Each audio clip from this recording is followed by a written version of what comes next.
Hello, and welcome to all of our attendees to this webinar, which is hosted by APA's Division 52, the International Psychology Division. This webinar is part of an ongoing series to celebrate activities of psychologists around the world to provide useful information for international engagement and to encourage all of us to take a broad and global perspective. My name is Dr. Karen Brown, and I am your host for today's webinar.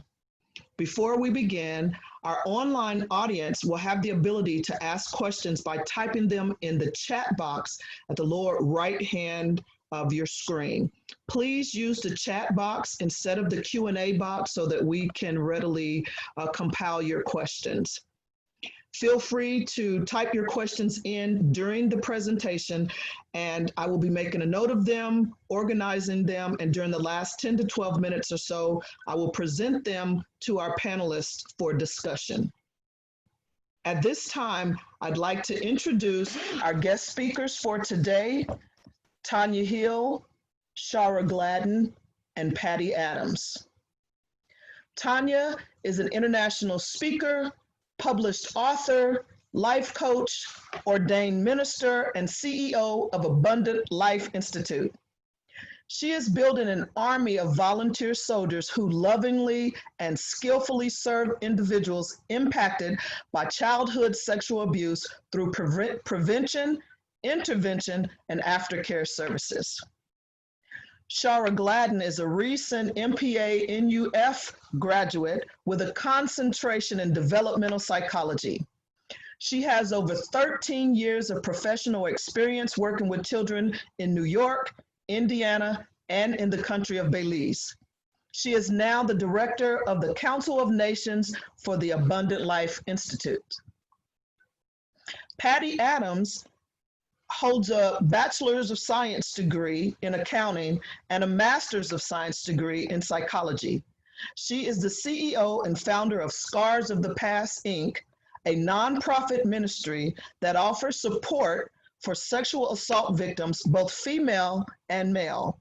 She is a minister, sexual assault survivor, teacher, counselor, prayer warrior, and aspiring author. Without further ado, I submit to you Dr. Mrs. Prayer Warrior Tonya Hill.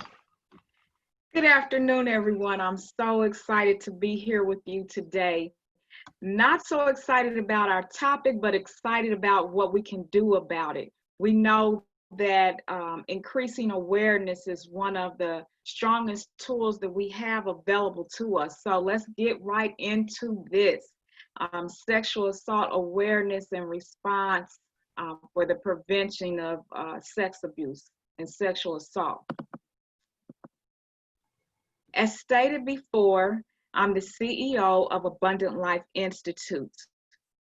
Our mission at Abundant Life Institute is to train volunteers to join forces with us so that they can lovingly serve individuals impacted by childhood sexual abuse through prevention, intervention, and aftercare. We exist to create a world where not one more child is sexually abused, not one more. We are all about safer childhoods for children.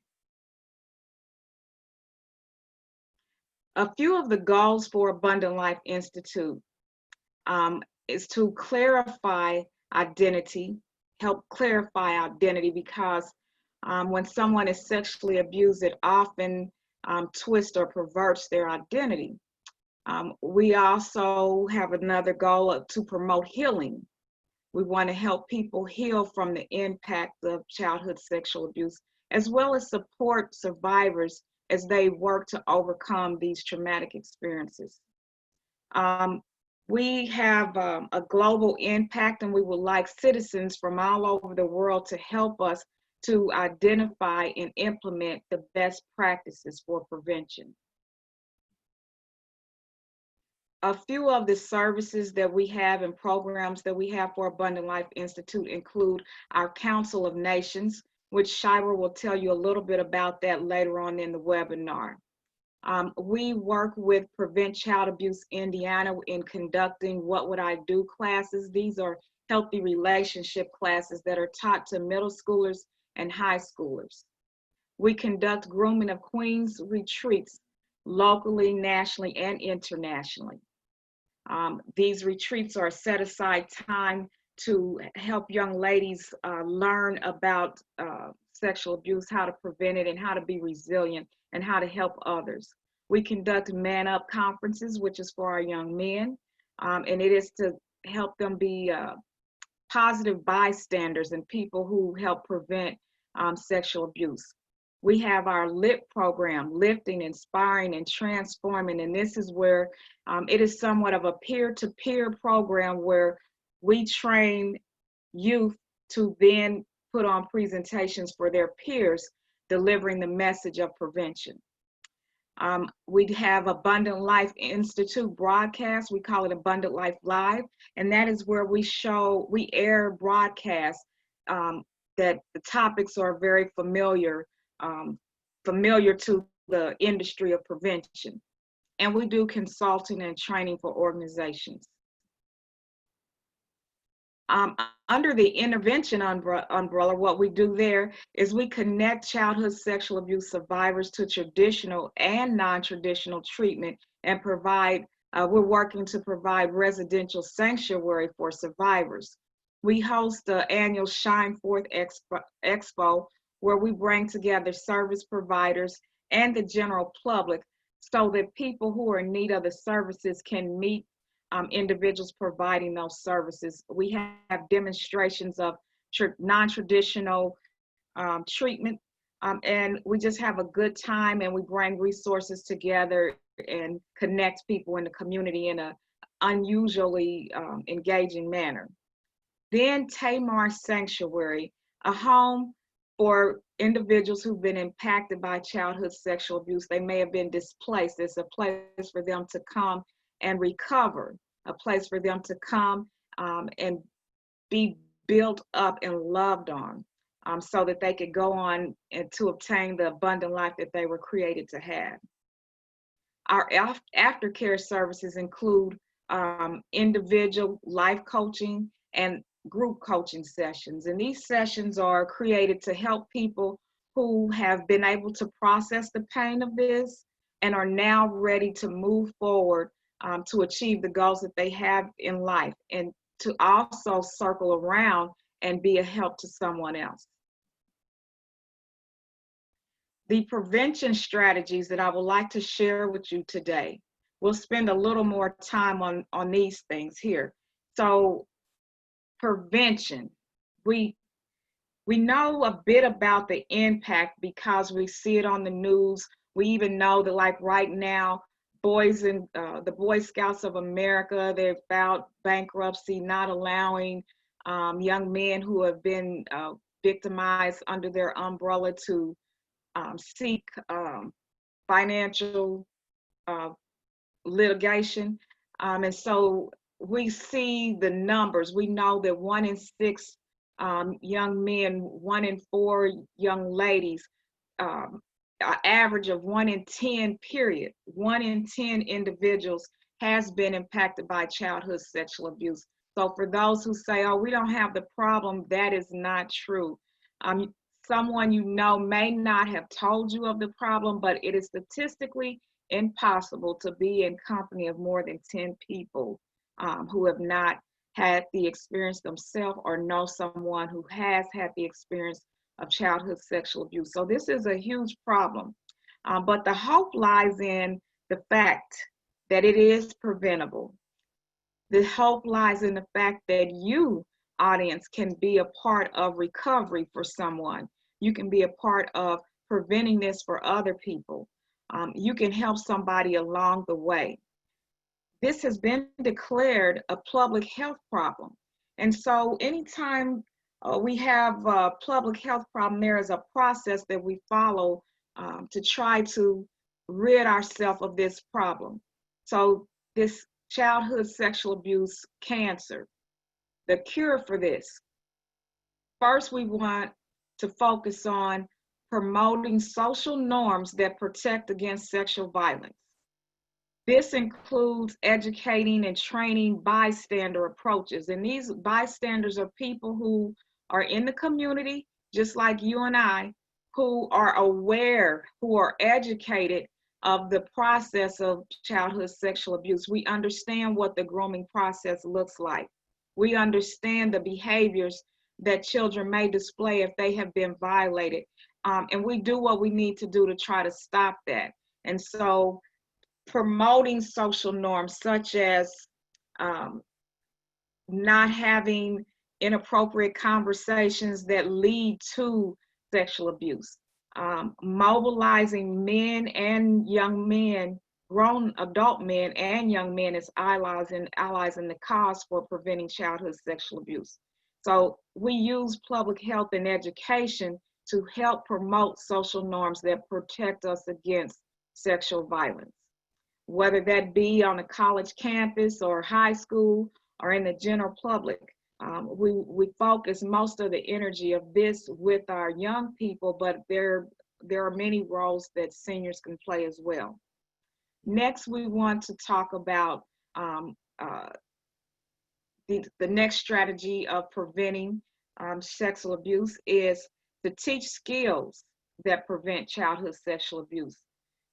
Some of the skills, while it is not the responsibility of a child to protect themselves, it's adults' responsibility to do that. But there are certain things that we teach children that help them know how to protect themselves against this. And we'll get into that a little bit later. And then thirdly, we want to provide opportunities that empower and support survivors. That is crucially important. Then we want to go into creating environments that are safe. We want safe environments. This would include improving safety and monitoring, establishing consistency in the workplace and schools and wherever people gather, and addressing risks that lie in particular communities. And then finally, we want to support victims who, as they move to be liberated from the impact of the abuse. So now I want to get into some specifics. The specifics prevention strategies for parents. Parents, we want you to educate yourself about prevention strategies and the signs of childhood sexual abuse. There are workshops and classes that you could find. There are national organizations such as RAINN, RAINN, who provide, they connect you to the resources that you would need to educate yourself. Abundant Life Institute does that as well. We want you to understand and learn the grooming process because we know that this is not necessarily a stranger danger situation. The people who are abusing our children, they are family members, they are friends, they are teachers, they are coaches, they are people that we encounter on a regular basis. And so there's no particular look. We can't look at somebody and tell that they are a childhood sexual abuser, a predator or offender. What we can notice is the behaviors. And so learning the grooming process will help you with that. We want you to know that children need to learn early about sex. Ignorance is not bliss here. One of the things that is really helpful for parents who want to communicate with their children are books, and I'll share some of those with you. Some people ask, well, how early should we start talking to our children? I recommend that you start talking with your children about sex as early as 4 years old. That includes identifying their body parts, what they should be aware of, what they're helping them understanding their natural curiosities, what's appropriate, what is not appropriate. Teach them about arousal. Teach them about boundaries, about the no secret policy. So many parents teach children that, what goes on in our house stays in our home, and that tends to backfire, because we should operate with a no secrets policy, so that when somebody tells your child, this is just a secret, you and I, that automatically sends up a red flag for your child. They know we don't keep secrets, and they're going to share with their parents when the person first begins to try to approach them. And open communication. We all like to believe that our children would tell us everything, but the truth of the matter is, in this situation, that the majority of people never tell. They suffer in silence, and they carry this to the grave. We know not what is wrong with them, but we often know that behaviors that they display tell us that there is definitely something wrong. So some of the books we have here tells. This author is on all of social media platforms, and she provides a platform for victims to share their story. But she also has a series of books that you can share with your children, just simple storybooks that tell them how to handle themselves. We have books about no means no, and this is about empowering your children to be able to say no when something is being done to them that they don't like. This one is my body, what I say about my body goes.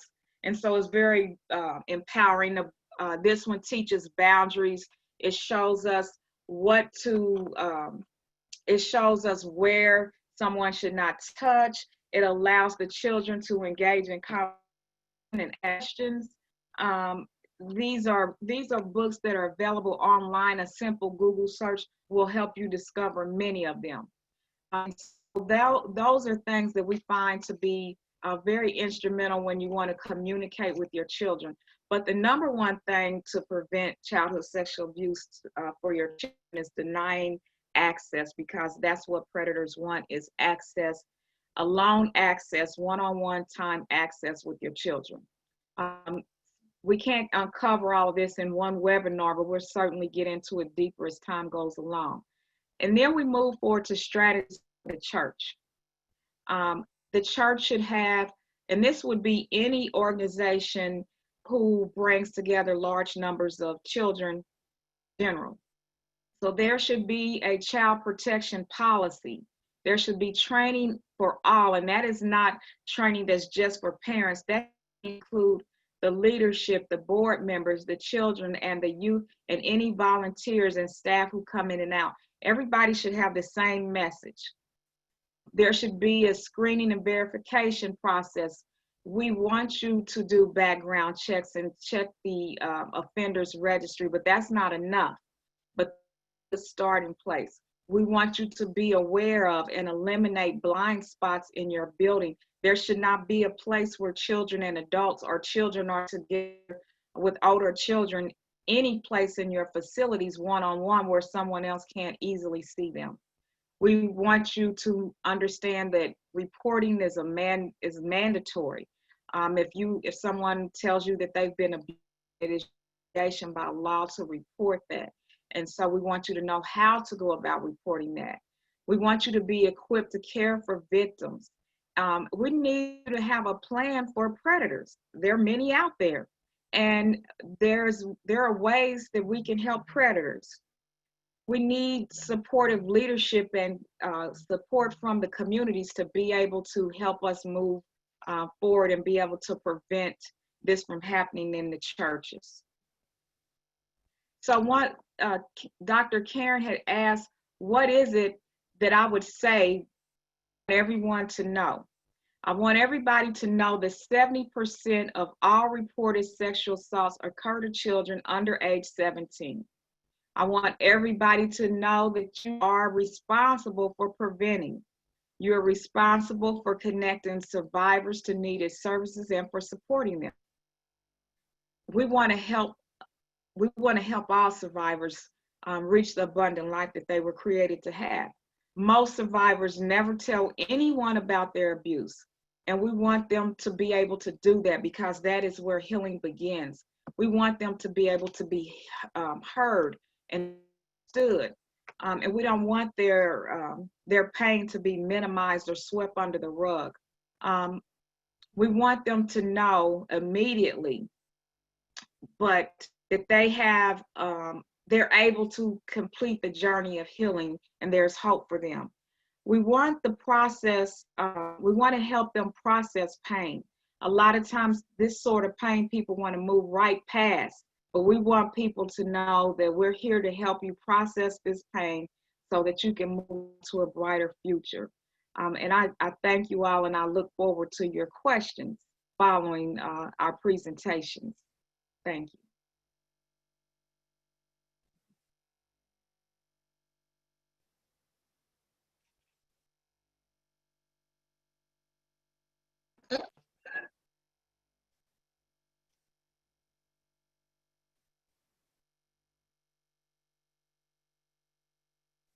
Okay, sorry. For those of you who are in America, happy Juneteenth. My name is Chara Gladden. I am so happy to be here with all of you. And one thing that I always think about whenever I go into a space is, who am I? When I go into a space, I'm more than just a community school director at Children's Aid. I'm more than just a director at Council of Nations.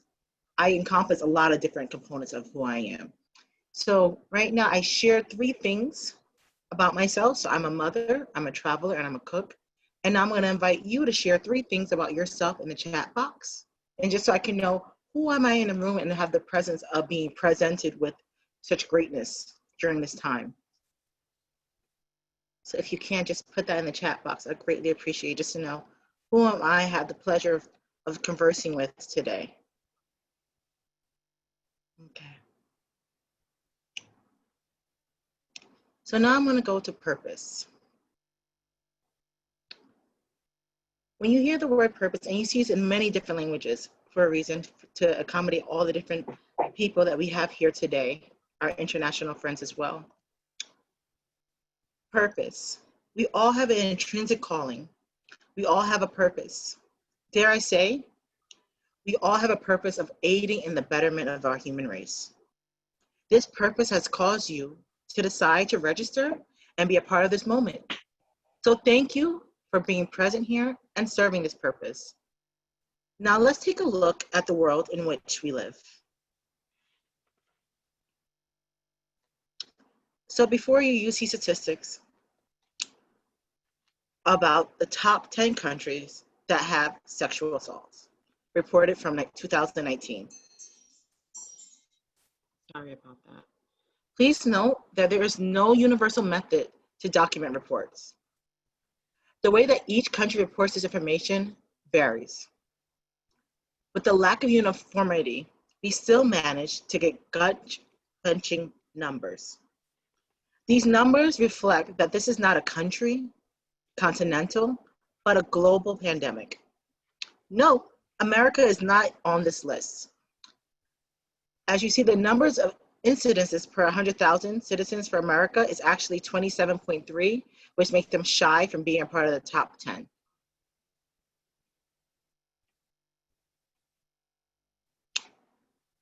$323,022. Think about that number, 323,022. I just want to say it one more time, 323,022. Now imagine if you had that in your bank account, you would say, whoa, that's a big number. But given the topic that we're talking about today, I want you to realize that this number is not a number. It's more than just a numeric value. These are stories. These is how many stories that were actually reported in 2020 of sexual assaults. Even when COVID happened and a lot of agencies have closed down, we were still able to get this much numbers. When you look at the breakdown of the number, you see that this is the global impact. And examining the global impact, you realize that United States in North America makes up 1/3 of the reports. I remember just a while ago, we looked at the statistic for the top 10 and America wasn't even on there. But right now, we make up a third of capturing the reports. As in many countries, rape is grossly underreported in the United States due to victim shaming, fear of reprisal, fear of family knowing, cases not being taken seriously by law enforcement, and possible lack of prosecution for the perpetrator. Only 9% of rapists in the US are prosecuted, and only 3% of rapists will spend a day in prison. So 97% of rapists in the United States will walk free. Remember that 97%. Okay? So, Abundant Life Institute. We want to put a period in child sexual abuse. So we are forming a Council of Nations. We are seeking representatives from countries all over the world. We seek to unite diverse organizations and individuals dedicated to the elimination of child sexual abuse. And how do you think we're going to go about that? Well, first, we come up with 6 simple steps. And the first one we just did is illuminate, showcase agency services. As Tonya eloquently put, all the different things that Abundant Life Institute is doing and preventative works that we're doing, as well as intervention, we want to illuminate other agencies that exist. We want to showcase so everyone can be aware of the services that you're providing within your community and on the grander scale. And with this comes communication, exchange of mutual beneficial information. And I'm not just talking about, hey, we know the best practices, so you should listen to us and do exactly what we're saying. No, I mean literal communication when we're taking a seat and listening to each other, trying to understand, comprehend, empathize, sympathize. And then from there, we get to innovate. We identify and develop non-traditional ways to close global service gaps. I know a lot of you know the idiom, why fix if it's not broken, or why recreate the wheel?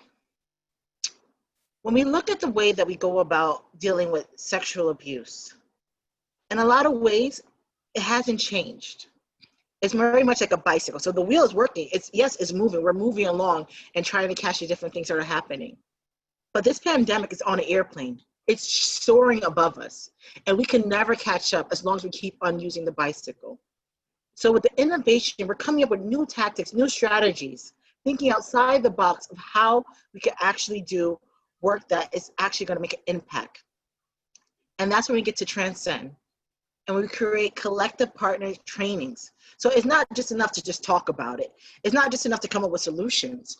Now we need to train and support each other through this process. So whatever we're talking about during our meetings is actually being put into implementation mode within your agency, within your community, within your state or country. Then we get to diplomacy. Create legislation that will create systemic change.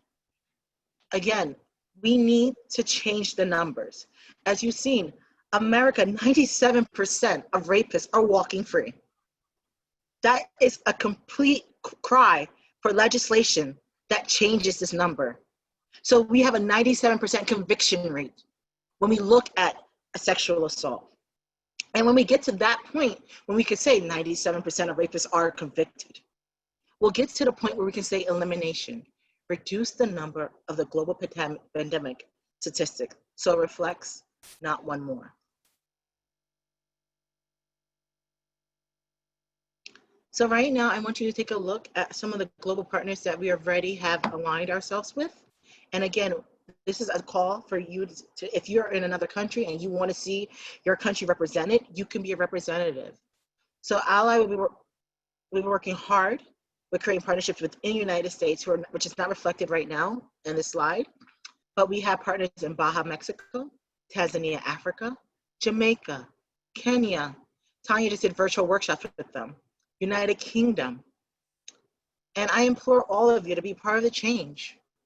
If you want to add yourself to this rich network of people who believe in not one more. So now we're getting to stage 2 of this, where communication, like I highlighted before. is really vital. So we're having meetings on July 31st, August 28th, and September 25th. This is the last Friday of every month we're going to be having meetings. And you can contact me personally. So you can find out the Zoom information and how exactly we're collaborating, and any other partnership information as well. But how can you be a part of this change? So the next time you see the number 323,022, it could be about the partnerships that exist between us in a coalition to end sexual assault globally. Thank you.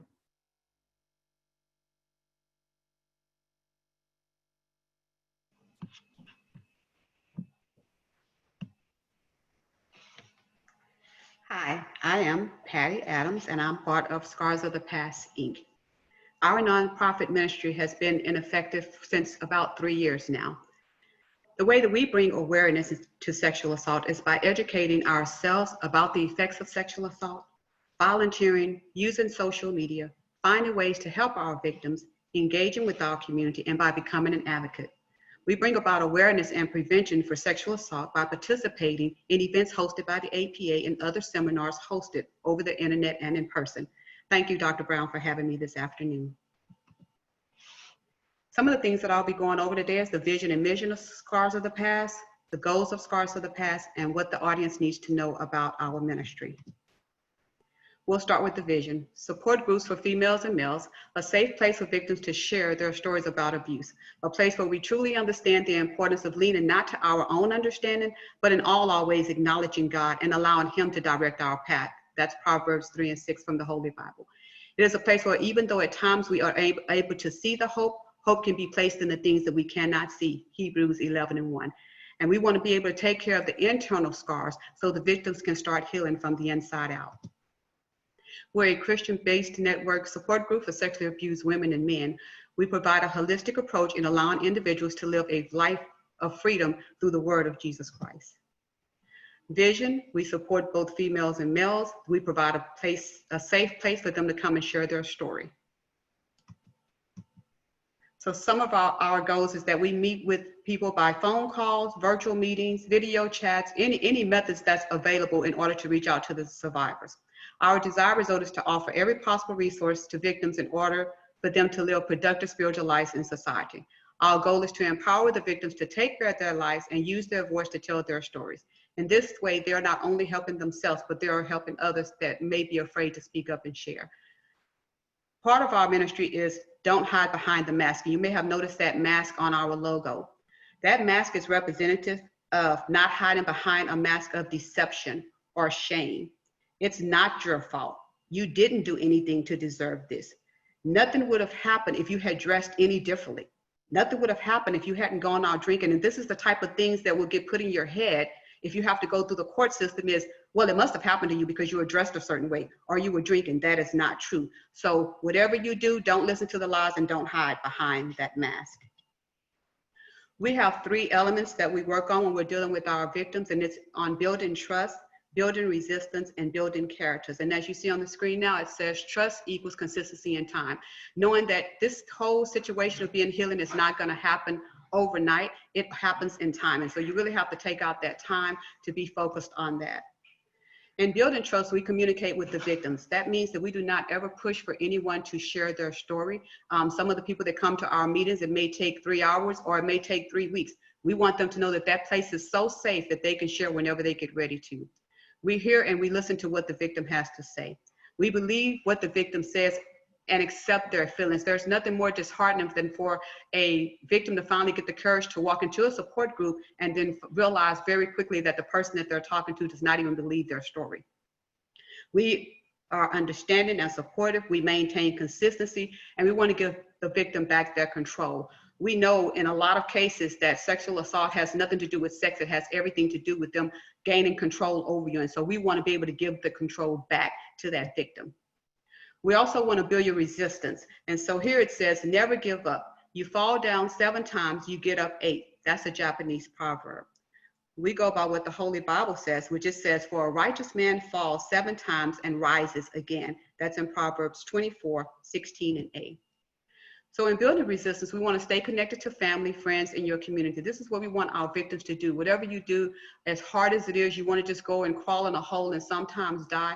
Please don't do that. Don't isolate yourself, because a lot of times that can lead to depression, and it can even lead to sometimes suicide. And so find someone that you can connect with. Make every day meaningful. Find at least one thing to be grateful for. I'm grateful to be able to share this information with our community on this day. Don't beat yourself up. Learn from your experiences. Remain optimistic, meaning to be hopeful. If you feel like you've lost all hope, find someone again that you can talk to. I'm always available 24/7. You'll see out my number at the end of the screen. RAIN has numbers that you can call. That was the network that they mentioned earlier. That's a national sexual assault organization. Make sure you take good care of yourself. Be proactive and respond to a situation before it happens.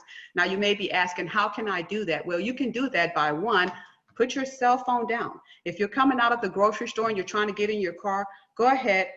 Don't be texting. Don't be talking on the phone. Unlock your door, get in your car, lock your door back, and then if you need to text or call someone, then that will be fine. That's just some ways we can prevent some of the things that happen in our lives, is by being aware. So the next one is building on faith, and we're talking out of Luke 8:22 and 25, and this is a very familiar passage to a lot of Christians, which it basically says that even the winds and the water will obey him, meaning obey the word of God. So some of the ways that we help with building with faith is we want the victim to seek to attain healing. In other words, we want them to pursue healing. We pursue everything else in life. We pursue jobs. We pursue relationships. Make sure that you want to take care of your health as well, and you learn the art of being able to pursue that healing. Create a circle of inspiration around yourself. Find things that make you happy. Some of the things that make me happy is writing and singing and just being able to help all those that are in need. Embrace the love that Jesus has to offer you. There's times that I did not feel loved by anyone, but I guarantee you that no matter what happens, as unloving as you may feel, because of things that you've done or because of things that someone else has done for you, God will never leave you or forsake you, and he will always be there to love you. We help people with overcoming addictions associated with sexual assault through prayer and through counseling. Deal wisely with your family's response to abuse. They may or may not believe you. This is the one time I will say you may want to take a small step back and only deal with those who believe you, because sometimes it can be more crippling if you finally decide to share and that person does not believe your story. Break the cycle of abuse associated with generational curses. Find a trusted advisor, whether it be a pastor or a psychologist, someone that you can trust with everything, and be confidential and know it's not going to go anywhere else.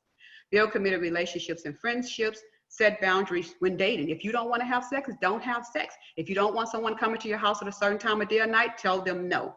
Develop a healthy sex life in marriage. This can be extremely hard to do after an assault, but it is obtainable. And what I mean by that is sometimes you have certain triggers or you have nightmares that'll put you right back in that place of where you was when all the hurt began. And so you're going to have a loving partner that's going to help walk you through that, to build that relationship together. And if they truly love you, they're going to love all of you, even that part of you.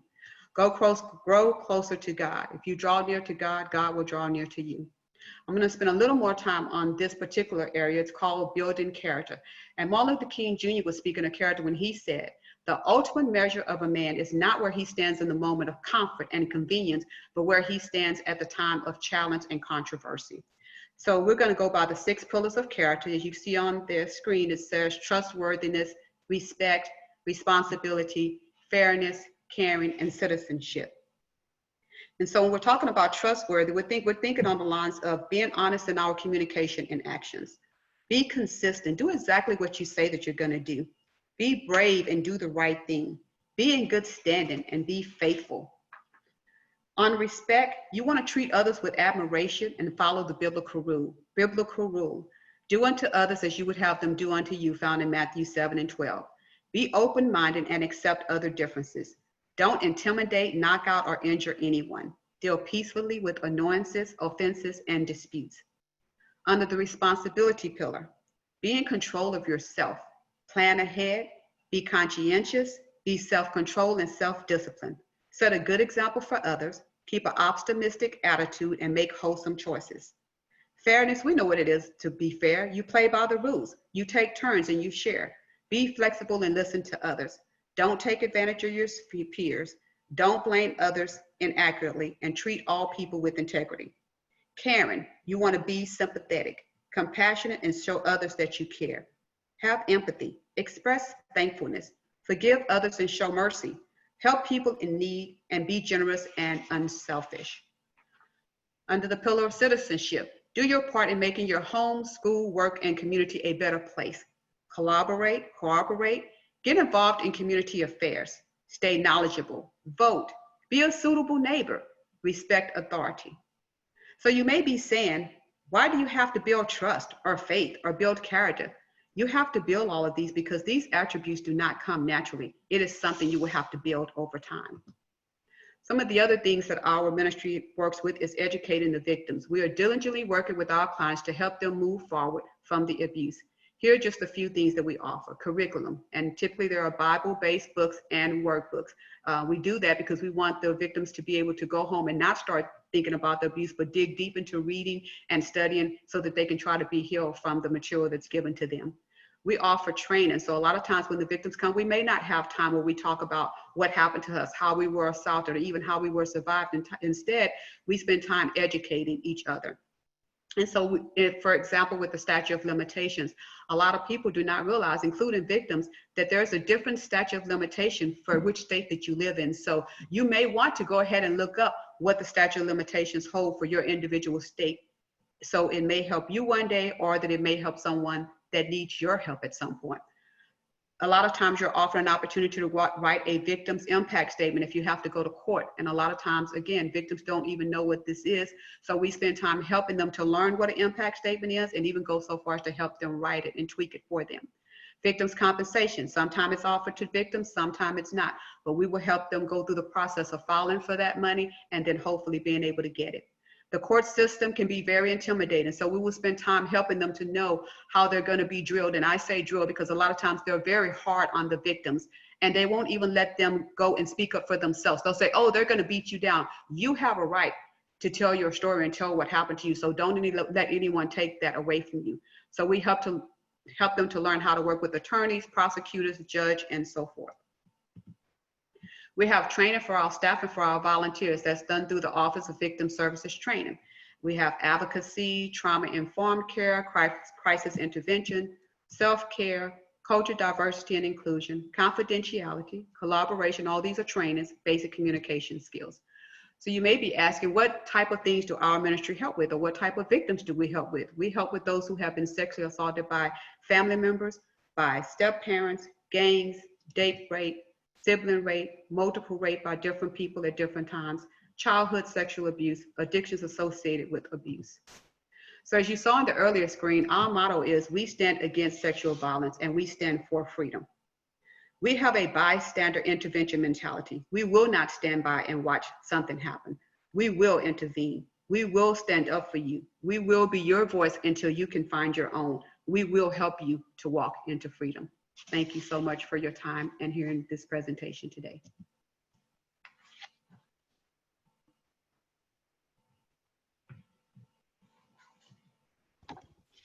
Thank you all so much. If we can get all of our panelists back on. There we go. Thank you so much for this presentation. I appreciate you taking time out to join us and to enlighten us about sexual assault awareness, response, and prevention. We do have a couple of questions, and I will pose this question to you all. So in most of your work with sexual assault victims and survivors, it is a spiritually based advocacy. How do you deal with and work with survivors and victims who are not a part of a spiritual, holistically environment? So if they're not, or they don't look at the Holy Bible as the end all be all of, so are you working with those people, and how do you incorporate what you believe based on what they believe? I'll go first, Karen, if that's okay. We do not in any means discriminate against any religion. We will help anybody at any time. In fact, it gives us an opportunity to learn more about who they believe in and why they believe in what they believe in. it's hard to help someone if you can't even get on the same page with them. And so we spend time learning about other religions and even with genders. There's so much gender inequalities and things of that nature. We do not make it to where no one can come. We will never shut our doors to anyone and say, oh, you can't come in here because you're not a Christian. We're going to support them in whichever way that we can. We will let them know that we base our ministry on Christian principles, but we're not going to try to shove Christianity down their throats, and we're not going to try to convert them to be a Christian, but we just let them know this is how we made it through and how we were able to survive. I've been sexually assaulted 4 times, and knowing about Jesus and finding hope in Jesus and who he stands for is what has helped me personally to get through my battles of a lot of those things that I talked about today. Back to you, moderator. I would also add, for Abundant Life Institute, we too operate on Christian principles, but we are open and we understand that everyone is not necessarily Christian, and that is fine, especially when you are operating an international program. It takes me to our Grooming the Queens retreats. When we were in East Africa and Tanzania, we had Christians, Muslims, tribal people who practice their tribal religion, as well as people who didn't believe in any spiritual elements participate, and they found it to be just as productive. There are many roads to recovery. People's story is different. And so some of the things that help you heal, spirituality is one of those things that can help you heal. But if that's not something that you entertain, then we help you with other things. Because this pandemic knows no religious boundaries. And so we do model ourselves after Christ, and he didn't stop at ministering to people who were not Christ followers. You know, his whole ministry was about reaching out beyond his own set. And so we follow that model, and we don't discriminate. There's not place for that right now. That's not what we're all about. We're about ending childhood sexual abuse globally for all people. Thank you. This question is for Chara specifically. Can you talk a little bit more about your organization, how you got started with your work, and what projects or work is being done within the global partnerships? I know that may be a lot, but. So how did I get involved? I think that, again, so a lot of us, so Tonya and I, we bond on the fact that we are both Christian. And so when we first met each other, we had a really great, deep conversation. It was just acquaintance who connected us together. And she knew that I was a traveler. She knew that I was a survivor. And we came up with the idea of having a Council of Nations. Like, how amazing would it be if we got everyone around the round table? Well, we had like a UN discussion about this. And so it literally started with a conversation in a dining room in Indiana. And it literally morphed to us moving. And I left Indiana, came back to New York City, and talking to different organizations. So originally we were thinking about tackling the top 10. And so as we're going through the top 10 list, we started to look at different areas that we could actually implement some of the stuff that we're doing. So South Africa was supposed to be a part of our big expo for this year. And so I was working with partners, finding plane tickets, helping our people who are from America go over to South Africa where my stepfather is as well, and coordinate all that. But then this pandemic happened. So it allowed us to take a step back and to think that, okay, well, maybe we could bring more virtual partners in this way, in this format. And this is how we came to this idea of having monthly meetings the last Friday of every month. Instead of us just physically going to places and bringing them along, we're actually thinking about having the coalition, again, a meeting place, a nesting place for us to have those type of communications. And what was the other question? I'm sorry. The projects that have been completed with the global partnerships. So the projects that have been completed last year, Tonya, unfortunately I couldn't have went, but last year we went to Jamaica and did a Grooming Queens retreat over there with girls who are actually in orphanages. And they were actually, so the way that it works out in the Caribbean is that it's a patriarchy. So the men run the household. So if the man is raping your daughter, what are you going to do? they actually kicked the daughter out the house because they still want the lights, they still want the house security, but they can no longer take their child. And Tonya tells the story better than I can, so I'm gonna invite her to interject right now. Tonya? Okay. Yes. So some of the projects that we are working on with the Council of Nations, the purpose of the Council of Nations is to bring organizations and individuals together from across the world, as Shira said, in a UN type of field, to be a platform to mutually exchange information. What are you doing? What's working well? What service gaps do you notice? How can the collective global partners assist you? How can we support one another? Because while we may come from different avenues, our common goal is to end childhood sexual abuse. And so with those discussions, then moving forward to, okay, what training avenues can we do that would support one another? What actual projects can we do to support one another? And as Shira was sharing, when we went to Montego Bay, we served an orphanage there. And so we collectively came together to help meet some of the needs there.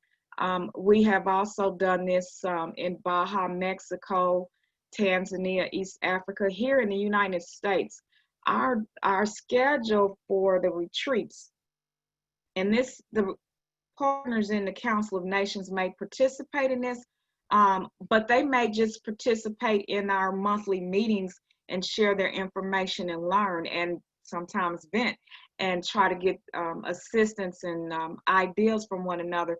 But they're welcome to join us if they're willing to go through our training process. But we do local retreats.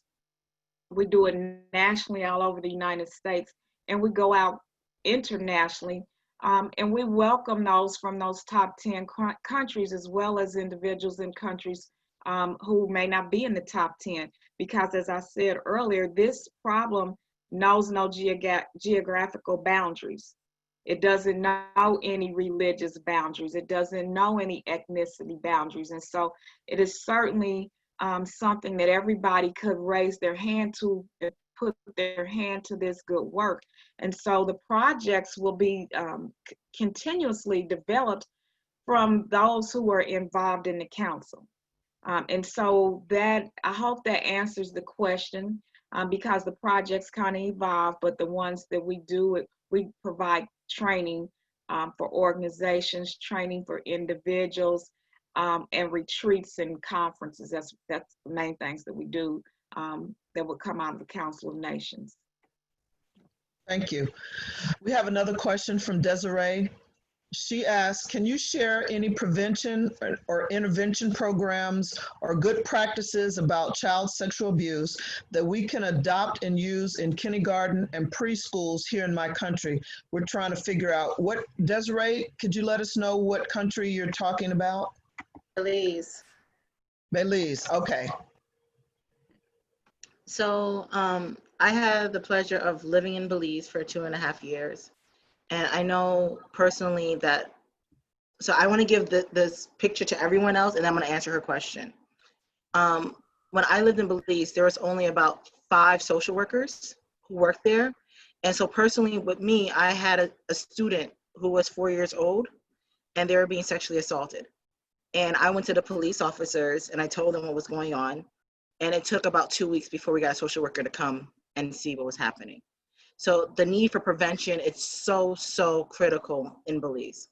And right now I'm trying to work with different agencies to see if we could get some implementation of some of the practices that we have here in the States. But again, that definitely has to come with the buy-in. So as you know, Desiree, and it's a very Christian country. And so a lot of times they feel that talking about sex, especially to that age, is very taboo. And so it has to be buy-in from the school administration. It has to be buy-in from the teachers and buy-in from the community. And so I would definitely want to be a thought partner and an aid in coming up with solutions that can actually be grounded, because I feel that nothing that we can do will actually create change unless we have buy-in from you, unless we have your voices of how you want it to be administered and how you want it to be seen inside your country. Because what we have here, it varies from state to state. And so I definitely want to be a thought partner with you, Desiree, after this call. I hope I answered your question a little bit. May I add a little to that? Go ahead. When there are countries who are not really open or ready for the conversation, sometimes the approach is through the churches there. Sometimes the approach is through family servant organizations where you are in direct contact with people who have been impacted, and can create programming on that scale, on that level, and allow those citizens to be instrumental in opening the eyes of their leaders to be more open to addressing the issue. It's part of the problem is we can't act like it doesn't exist, because it does, you know. And when I was in Tanzania, I did have the fortune to be able to speak with church leaders, with tribal leaders, and that play a big difference. But sometimes you have to start with where the people are, and then move into leadership opportunities. Patti, did you have anything to add to that? I do not work with child sexual abuse, but what I will say is that here I'm actually in Crestview, Florida, a very small place, is that we work very closely with a lot of the community leaders that's here. We work on constantly holding events where we can invite the chief of police to talk about awareness and prevention, where we can talk about our personal recreation, to how to prevent and be aware when you're out in the parks. So they'll discuss park safety. We work real closely with Garden Martial Arts, who will allow pretty much anyone to come in, child or adult, to teach them self-defense classes free of charge. And so just some of those small things are really, really helpful to be able to help all the way around, regardless of the age of the person. They know that there's going to be someone out here that's going to find some way to help them prevent it, or to intervene, or to give them some educational and spiritual hope. Thank you. We have time for one last question. The question is, we've talked a lot and we know a lot about female sexual assault victims and survivors. What is the percentage of males that you are all working with concerning sexual assault victims and survivors? Actually, for Abundant Life Institute, June is our month that we focus on male survivors. We are running a series titled The Power of Male Survivors, Transforming Pain into Purpose. We are airing interviews from men who are progressively overcoming the impact and transforming their pain into power, and that airs on our Facebook page, which is Abundant Life Institute. The link is still there from last Saturday's interview. Tomorrow we have an interview that will air at 10 o'clock, as well as next Saturday at 10 a.m. And we will have a Q&A session that will be posted. So those who want to learn more can join us there. Just like our page and follow us on Abundant Life Institute, but also the numbers. So right now, the numbers are quite alarming. I have some things I'll share with you. Today, 1 in 6 young men are sexually abused before they reach their 18th birthday. 1 in 6. So that's a number to kind of sink in. We don't often hear as much about male survivors